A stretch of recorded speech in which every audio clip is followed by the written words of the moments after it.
bagian bawah ini kita beri dakron. Fungsi dakron pada bagian dasar pot ini adalah agar mampu menyimpan air lebih lama ketika musim kemarau.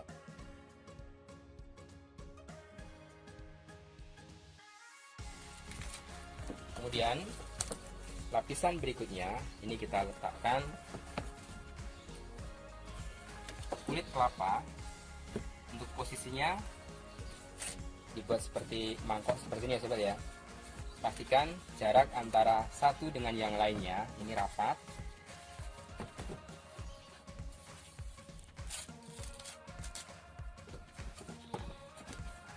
Kelebihan dari kulit kelapa yang kita posisikan seperti mangkok seperti ini, karena ini bahan organik, tentu saja nanti juga seiring waktu akan menjadi pupuk dari tanaman Lee Kuan Yew. Sedangkan dakron di bagian bawah ini karena bahan anorganik, dia tidak akan busuk namun mampu menyimpan air yang lebih lama.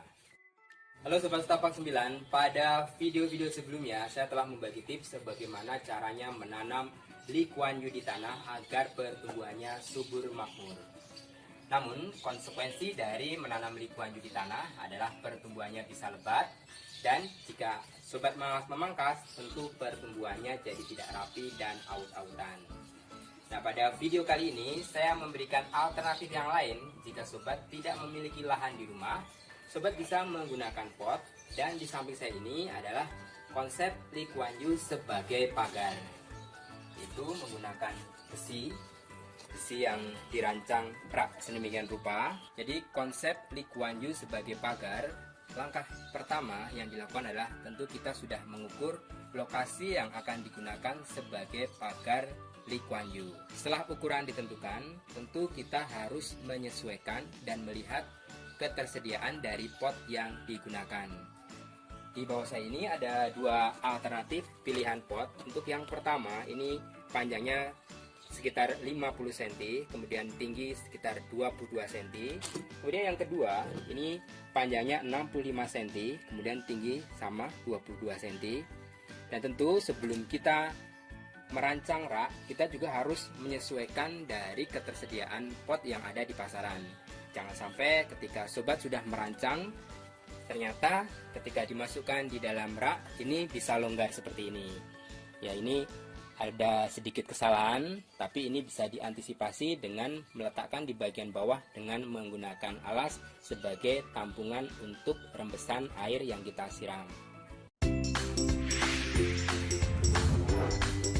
Doni Martono, Setapak 9. Karena rak besi ini dirancang sebagai pagar dan ketinggian kita sesuaikan dengan jendela di samping saya ini, otomatis ketinggiannya terbatas.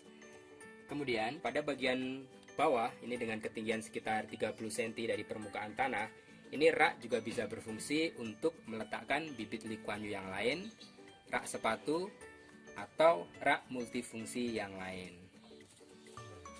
Baik sobat, untuk sobat yang tinggal di Jogja yang akan memesan rak besi seperti ini, sobat bisa pesan di tempat Mas Al Jogja. Untuk linknya ada di sini ya. Jangan lupa untuk subscribe juga ya. Baik sobat, setelah rak dipersiapkan, langkah berikutnya kita siapkan media tanamnya. Yang pertama yaitu secalur yang berfungsi untuk mempercepat pertumbuhan akar pada bibit Lee Kuan Yew, tanah subur, kompos, pupuk kandang kue kambing, sekam, kokopit atau serbuk dari kulit kelapa. Kemudian, seperti pada video sebelumnya, saya telah membagi tips bahwa untuk mengantisipasi tanaman Lee Kuan Yew yang ditanam di dalam pot, kita bisa mengganjal dengan 3 media tanam, yaitu kain bekas, dakron, dan kulit kelapa. Namun, karena pot yang kita gunakan ketinggiannya hanya sekitar 22 cm, maka kita gunakan 2 media pengganjal, yaitu pada bagian dasar tetap kita gunakan dakron, kemudian pada bagian atasnya nanti kita gunakan kulit kelapa. Baik sobat, setelah media tanam kita siapkan, langsung saja kita campurkan semua media tanam ini ke dalam bak besar. Tanah,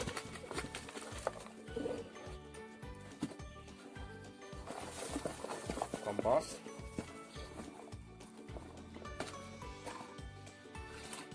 pupuk kandang kohe kambing,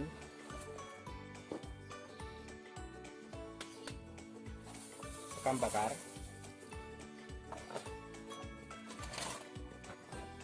kokopit. Ini kokopitnya proporsinya lebih banyak daripada media tanam yang lain, karena fungsi dari kokopit sendiri adalah mampu menyimpan air lebih lama pada campuran media tanam ini. Kemudian secalur. Untuk penggunaan dari sekam ada dua pilihan sobat ya. Untuk yang lebih cepat terserap dari tanaman likuanyu, kita bisa gunakan sekam bakar, namun harganya biasanya lebih mahal. Untuk yang lebih murah, kita bisa gunakan sekam yang masih mentah. Dan sekam yang masih mentah itu kelebihannya lebih awet ketika digunakan sebagai media tanam. Namun kelemahannya, sekam mentah terkadang tercampur dengan benih bibit padi yang suatu saat bisa tumbuh dalam media tanam. Baik sobat, setelah media tanam tercampur dengan sempurna, kita siapkan media pengganjal pada bagian dasar pot. Bagian bawah ini kita beri dakron. Fungsi dakron pada bagian dasar pot ini adalah agar mampu menyimpan air lebih lama ketika musim kemarau.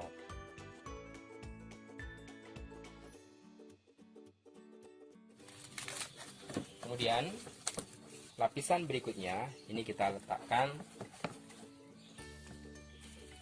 kulit kelapa. Untuk posisinya dibuat seperti mangkok seperti ini ya sobat ya. Pastikan jarak antara satu dengan yang lainnya ini rapat.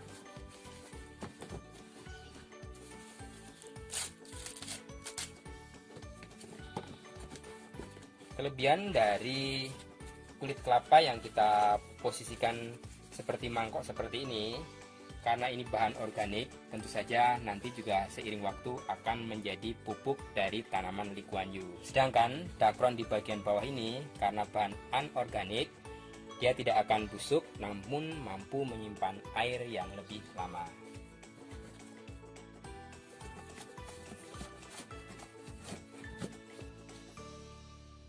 Baik sobat, untuk bagian dasar seperti ini ya.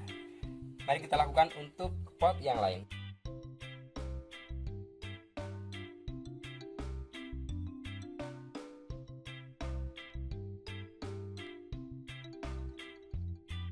Baik sobat, setelah media pengganjal diletakkan pada bagian dasar pot, mari kita masukkan media tanam yang sudah dicampurkan.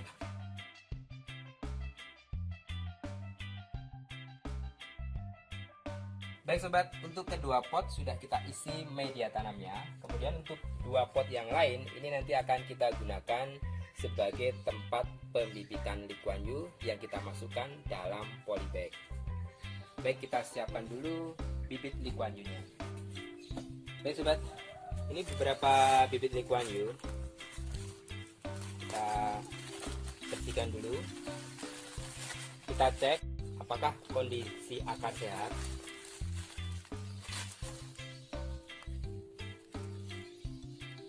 Ya, ini alhamdulillah sehat. Nah, seperti ini sobat. Ini ternyata tidak sehat, ditandai dengan jamur dan bintik-bintik putih seperti ini. Jadi ini tidak layak untuk ditanam. Jika sobat tetap akan menanam seperti ini konsekuensinya nanti jamurnya akan menyebar ke bibit tanaman likuanyu yang masih sehat. Ini nanti bisa dibersihkan. Ini bagian yang berjamur ini bisa kita obati dulu atau kita pangkas. Baru nanti batang yang sehat bisa kita tanam dalam pot maupun ditanam di tanah langsung.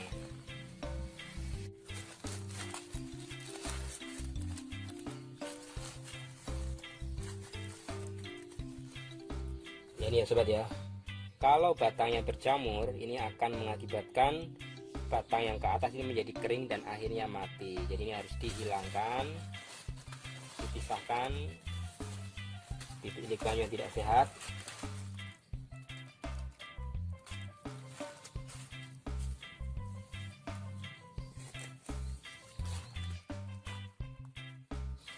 juga ini tidak sehat.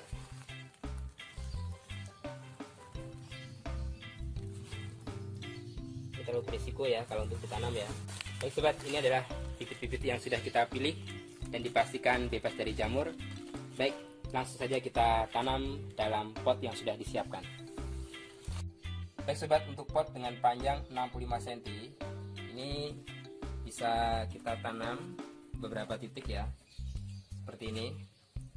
Memang konsekuensi dari menanam dalam pot seperti ini kita membutuhkan bibit Lee Kuan Yew yang banyak, berbeda dengan konsep menanam Lee Kuan Yew di tanah yang kita gunakan satu titik cukup ya. Namun kalau untuk di pot seperti ini paling tidak kita membutuhkan banyak bibit, 3 sampai 5 bibit Lee Kuan Yew. Kita masukkan lagi media tanam yang sudah dicampurkan tadi.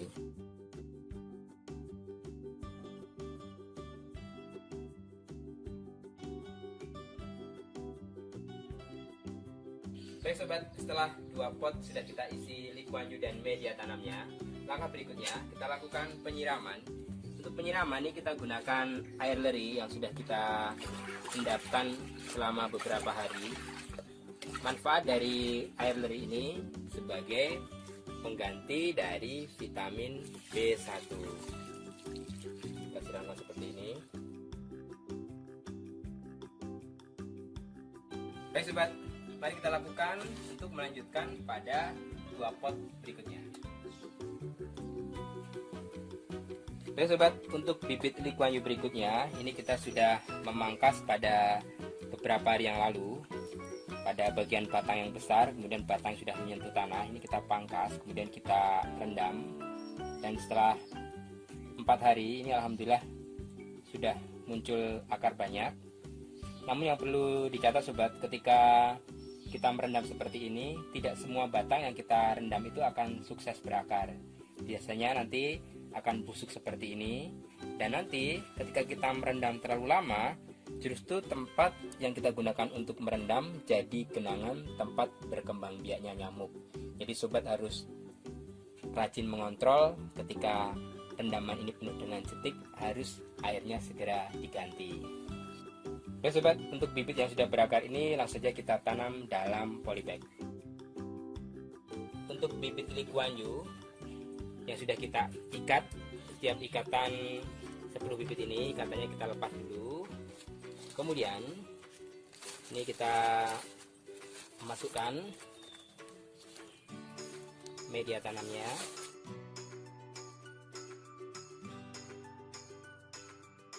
Baik sobat, untuk konsep yang kedua ini karena memang bibit Lee Kuan Yew ini kita siapkan untuk dijual, jadi langsung saja kita masukkan dalam polybag seperti ini. Kemudian kita tambahi media tanam. Lalu nanti setelah semuanya siap, kita masukkan ke dalam pot yang sudah kita ganjal dengan media tambahan tadi. Baik sobat, kita lanjutkan untuk bibit yang lain.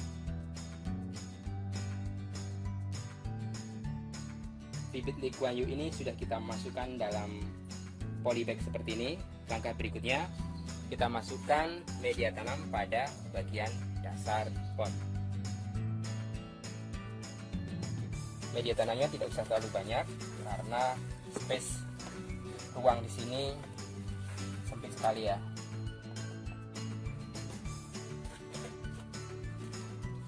Baik, langkah berikutnya ini langsung saja kita masukkan polybag tadi.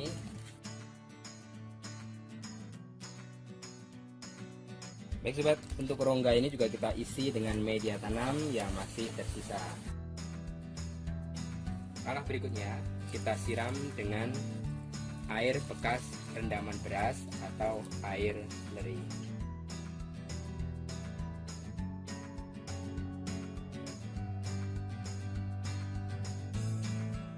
Oke sobat, untuk batang-batang yang melebihi tanah ini lebih baik kita pangkas saja agar lebih rapi tampilan dari bibit yang baru saja kita tanam ini.